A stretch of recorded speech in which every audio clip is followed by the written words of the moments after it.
A veces, en la industria del videojuego pasa algo bastante curioso. Una saga crea un universo, presenta ideas interesantes, pero luego aparece un spin-off, algo que en teoría iba a ser secundario, y termina creciendo tanto que acaba eclipsando a la propia saga principal. No ocurre muchas veces, pero cuando pasa, el resultado suele ser bastante impresionante, y estos juegos son el ejemplo perfecto.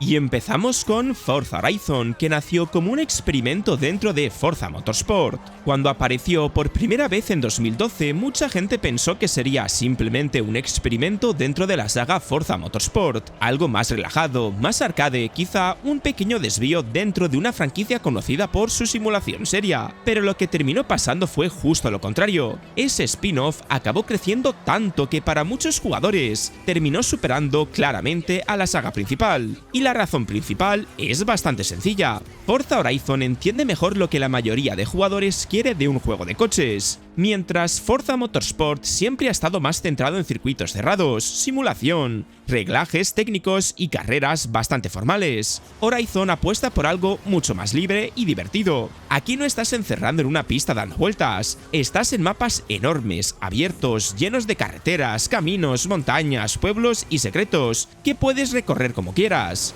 Y eso cambia completamente toda la experiencia. En Horizon no solo corres carreras, también exploras, participas en eventos absurdamente divertidos, haces desafíos de velocidad o simplemente te dedicas a conducir escuchando música mientras recorres el mapa. Y otro punto clave es el ambiente de festival. Forza Horizon no intenta ser un simulador serio, es un evento gigantesco donde todo gira alrededor de los coches y la cultura del motor. Además, cada entrega ha sabido evolucionar muchísimo. Mapas más grandes, estaciones del año como en Forza Horizon 4, o recreaciones impresionantes de países como México en Forza Horizon 5. Cada nuevo juego ha ampliado la fórmula sin perder la esencia. Mientras tanto, Forza Motorsport ha seguido siendo muy bueno en lo suyo, pero también mucho más nicho. Es un juego más técnico, más orientado a los fans de la simulación pura. Horizon, en cambio, abre la puerta a todo el mundo, tanto a jugadores casuales como amantes de los coches.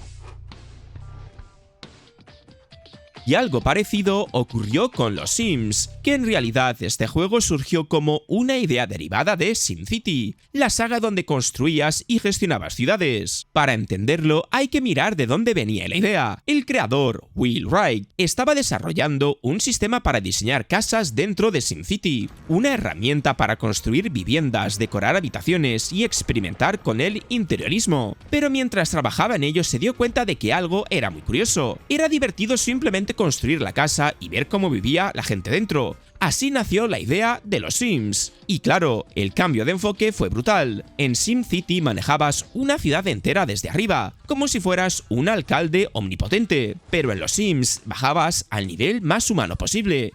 Ya no controlabas una ciudad, controlabas la vida de una persona o de toda una familia. Sus relaciones, su trabajo, su casa, sus dramas, sus fiestas, sus problemas, todo. Ese cambio hizo que el juego conectara con un público muchísimo más amplio, porque gestionar impuestos y carreteras puede ser interesante, pero vivir una vida virtual llena de historias absurdas y situaciones inesperadas es mucho más universal. En los Sims no solo jugabas, también creabas historias. Otro punto clave fue la libertad absoluta que ofrecía. No había un objetivo concreto, no había forma de ganar nada más. Podías jugar como quisieras, diseñar casas increíbles, personajes extravagantes, montar familias caóticas o intentar construir la vida perfecta. Esa libertad convirtió el juego en una especie de caja de arena social, donde cada jugador contaba su propia historia. Otro caso muy llamativo es World of Warcraft. La saga Warcraft ya era muy conocida dentro de la estrategia en tiempo real, pero WoW cambió completamente la perspectiva. Juegos como Warcraft 2 y Warcraft 3 eran enormes dentro del género, pero aún así nadie imaginaba hasta qué punto un spin-off iba a cambiarlo todo, porque World of Warcraft no era otro Warcraft más, era algo completamente distinto. En lugar de controlar ejércitos desde arriba, Blizzard decidió hacer algo mucho más ambicioso, permitirte vivir dentro del mundo de Warcraft. Ya no eras el comandante de una batalla, ahora eras un personaje dentro de Azeroth, caminando por ciudades, explorando sus bosques, enfrentándote a monstruos y conociendo a otros jugadores. Y ese cambio lo transformó todo. De repente, El universo que antes solo veías desde una perspectiva estratégica se convirtió en un mundo vivo y gigantesco. Podías recorrer lugares míticos como Stormwind, Orgrimmar o Darknause, aceptar misiones, subir de nivel, conseguir equipo, explorar mazmorras y participar en batallas enormes con otros jugadores. Además, Blizzard acertó en algo muy importante: el juego era increíblemente accesible para ser un MMO. Otros juegos del género en aquella época eran mucho más duros o complejos, pero WoW estaba diseñado para que cualquiera pudiera entrar, entenderlo rápido y empezar a disfrutar. Otro factor enorme fue el aspecto visual. Warcraft siempre había tenido una historia interesante, pero en WoW esa historia empezó a vivirse entre millones de jugadores al mismo tiempo. Guilds, raids, eventos, rivalidades entre facciones, todo eso creó una comunidad gigantesca que se convirtió en un fenómeno cultural. Y claro, el impacto fue brutal. World of Warcraft llegó a tener más de 12 millones de jugadores suscritos, algo completamente histórico para la época. Mientras tanto, la saga Warcraft como estrategia prácticamente se detuvo después de Warcraft 3. Y ahora pasamos al caso de Apex Legends, que nació dentro del universo de Titanfall.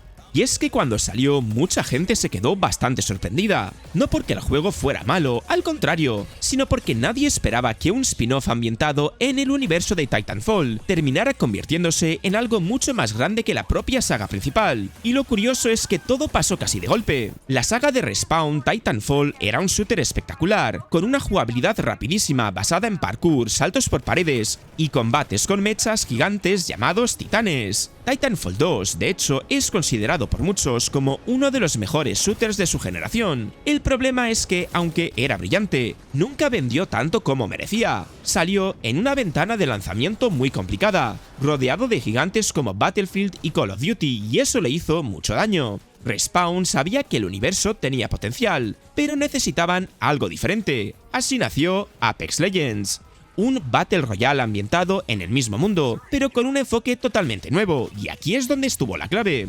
Primero, el género. En 2019 los Battle Royale estaban en pleno boom, gracias a juegos como Fortnite y PUBG. Apex llegó justo en ese momento, pero con algo que lo diferenciaba claramente: una jugabilidad extremadamente pulida. Respawn aprovechó toda la base de movimiento de Titanfall, ese parkour fluido, esa sensación de disparar tan satisfactoria, y la adaptó a un Battle Royale mucho más dinámico que la mayoría. Luego estaban los personajes, las famosas leyendas. Cada personaje tenía una habilidad única, lo que añadía una capa muy estratégica e interesante. Pero probablemente el mayor acierto fue cómo se lanzó el juego. Respawn lo anunció y lo lanzó el mismo día, sin meses de marketing ni hype artificial. De repente, streamers, youtubers y jugadores empezaron a probarlo, y en cuestión de días millones de personas lo estaban jugando. Además, Apex Legends fue free to play, algo que Titanfall, como era de esperar, nunca fue, y eso abrió la puerta a un público muchísimo más grande.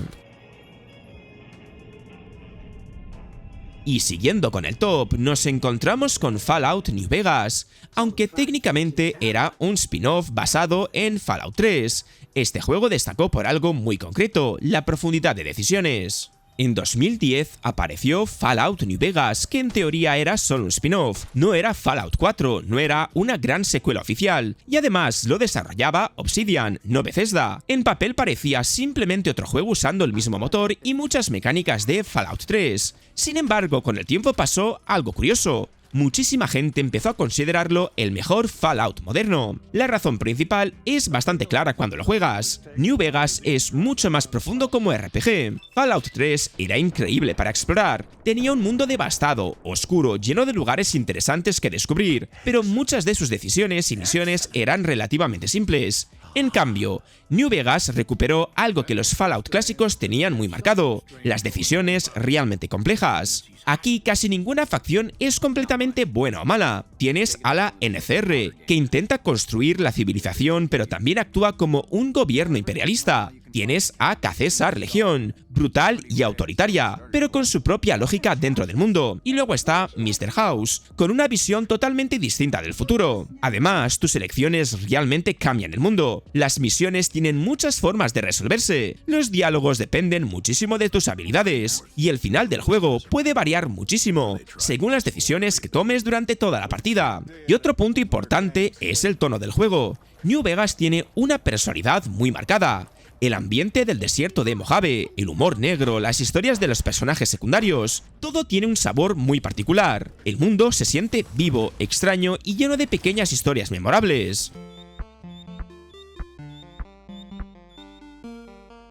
Y en el terreno de las plataformas, Donkey Kong Country hizo algo similar. El Donkey Kong original de 1981 era un arcade clásico, un juego sencillo donde controlabas a Mario subiendo plataformas mientras esquivaba barriles que lanzaba el gorila. Fue un éxito enorme en su momento y ayudó a que Nintendo empezara a hacerse un nombre en la industria. Pero décadas después llegó algo que cambió completamente la percepción del personaje, Donkey Kong Country en 1994. Y lo que pasó con ese juego fue bastante impresionante, porque en cierto modo reinventó a Donkey Kong y terminó siendo más recordado que la saga original. La primera razón es que Donkey Kong Country fue un salto tecnológico brutal para su época. Mientras muchos juegos de Super Nintendo seguían utilizando sprites tradicionales, el estudio Rare utilizó una técnica muy llamativa basado en modelos 3D pre-renderizados. Eso hacía que los personajes y escenarios tuvieran un aspecto mucho más detallado y espectacular. Para los jugadores de los años 90,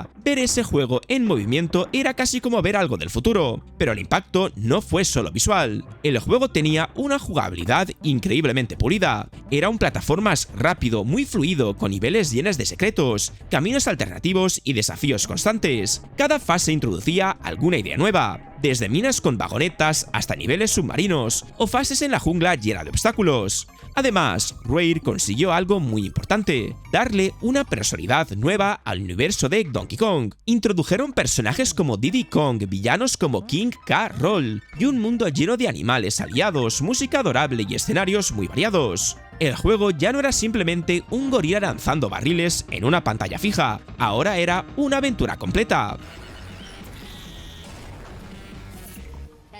Otro ejemplo brillante es Portal, que surgió dentro del universo de Half-Life. Cuando Portal apareció en 2007 dentro de The Orange Box, mucha gente pensaba que era simplemente un experimento pequeño de Valve. El gran protagonista de este pack era Half-Life 2, una de las sagas más importantes de los shooters en primera persona. Portal parecía un extra, un juego corto que acompañaba a los grandes títulos del paquete. Pero lo curioso es que con el paso del tiempo, ese pequeño spin-off terminó convirtiéndose en algo gigantesco, incluso llegando a eclipsar a su saga de origen para muchísimos jugadores. Para entenderlo, hay que mirar la idea central del juego. Mientras Half-Life se basa en disparos, acción y narrativa dentro del mundo bastante serio, Portal apostó por algo completamente diferente, puzzles basados en física. La mecánica era simple de explicar, pero brillante en ejecución. Tenías una pistola que podría crear dos portales, uno de entrada y otro de salida. Lo que entraba por uno salía por el otro. Parece sencillo, pero cuando empiezas a jugar, descubres que esa idea permite crear situaciones de ingenio increíbles. De repente, no estás pensando en disparar enemigos, estás pensando en cómo usar la gravedad, el impulso o la posición de los portales para resolver cada habitación, saltar desde una gran altura para salir disparado por otro portal, redirigir láseres, manipular cubos. Todo se siente como un gran rompecabezas donde cada solución te hace sentir muy inteligente. El laboratorio de Aperture Science, las salas de pruebas minimalistas, el humor extraño del juego y, por supuesto, GLaDOS, una de las inteligencias artificiales más memorables de los videojuegos. Sus comentarios pasivo-agresivos, su tono frío y sarcástico, y momentos como la canción final Still Alive, hicieron que el juego se volviera tremendamente memorable. También está Resident Evil Revelation, un spin-off que llegó en una época donde la saga principal estaba muy centrada en la acción. Y es que Resident Evil Revelations no era un gran lanzamiento para consolas principales, ni la nueva entrega numerada de la saga. De hecho, nació como juego para Nintendo 3DS, algo que ya hacía pensar a muchos que sería un proyecto más pequeño dentro del universo de Resident Evil. Pero lo que terminó pasando fue bastante interesante. Muchos jugadores sintieron que Revelations recuperaba mejor el espíritu clásico de la saga que los propios juegos principales de ese momento. En aquella época la saga estaba pasando por una etapa bastante polémica. Juegos como Resident Evil 5 y sobre todo Resident Evil 6 habían llevado la franquicia hacia un enfoque mucho más centrado en la acción. Más explosiones, más disparos, más enemigos, cooperativo constante, todo muy espectacular, sí, pero también bastante alejado del terror y la tensión que habían hecho famosa a la saga en los años 90. Y aquí es donde entra Revelation. Y es que volvieron a una atmósfera mucho más cercana al survival horror. Gran parte del juego transcurre dentro de un barco abandonado en medio del océano, un escenario mucho más cerrado y opresivo que los entornos abiertos y llenos de acción de las entregas principales. Pasillos estrechos, habitaciones oscuras, enemigos que aparecen de forma inesperada. Todo está diseñado para generar tensión. Y es que, en lugar de estar disparando constantemente contra hordas de enemigos, el juego vuelve a darle importancia a la exploración, a la gestión de recursos y al suspense. También ayudó bastante que el juego recuperara a Jill Valentine, uno de los personajes más queridos de la saga clásica. Su presencia reforzaba esa sensación de regreso a las raíces de Resident Evil.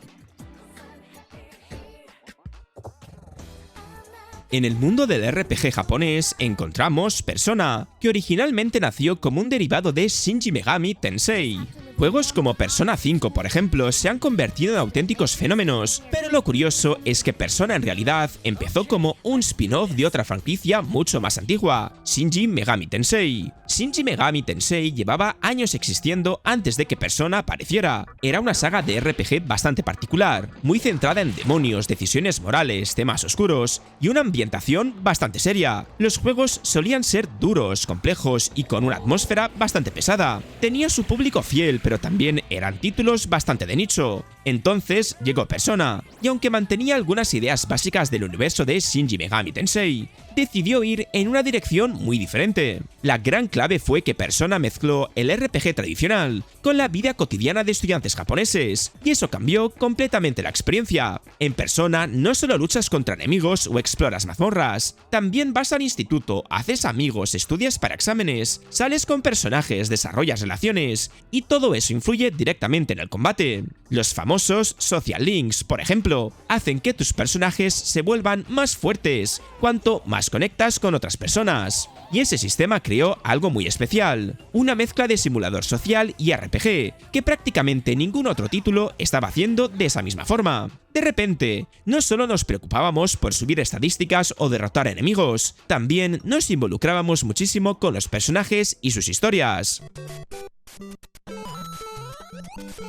Y finalmente llegamos a Super Mario Bros., que tiene uno de los orígenes más curiosos de todos.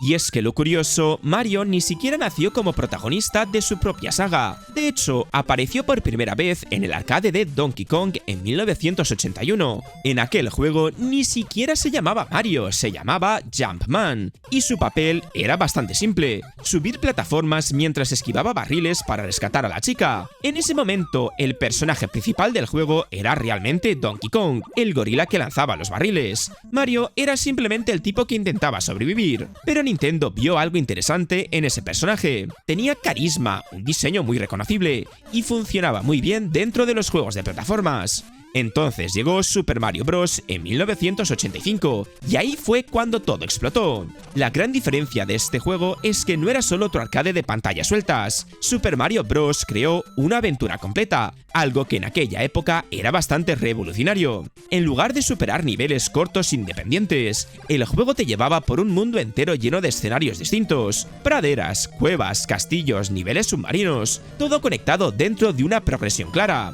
Además, la jugabilidad era increíblemente precisa. El control del salto, la inercia al correr, la forma en la que interactuabas con los enemigos, todo estaba diseñado con una precisión brutal. Era uno de esos juegos donde cada movimiento se sentía perfecto, algo que hizo que jugar fuera extremadamente satisfactorio. Y luego está el factor más importante. Super Mario Bros. Llegó justo cuando Nintendo estaba lanzando la NES, y se convirtió en el juego que definió toda la consola. Millones de personas descubrieron los videojuegos gracias a Mario, y estos han sido algunos de los spin-offs que no solo funcionaron bien, sino que terminaron superando a la saga de la que nacieron. Juegos que empezaron como experimento con una idea secundaria dentro de una franquicia más grande, pero que al final acabaron encontrando su propio camino y conquistando a millones de jugadores. Ahora bien, seguro que hay muchos más casos de spin-offs que terminaron siendo más populares que su saga original, así que cuéntame en los comentarios, ¿qué otro spin-off crees que terminó superando al juego del que salió? Y si alguno de estos juegos te han dado ganas de probarlo o de volver a jugarlo, recuerda que puedes encontrar juegos muy baratos en Eneba, tienes el enlace en la descripción y en el comentario fijado, donde además suelo dejar claves, ofertas y tarjetas para PC, PlayStation y Xbox a precios bastante interesantes. Si te ha gustado el vídeo y quieres una segunda parte, suscríbete, dale al like y al hype si lo estás viendo desde el móvil.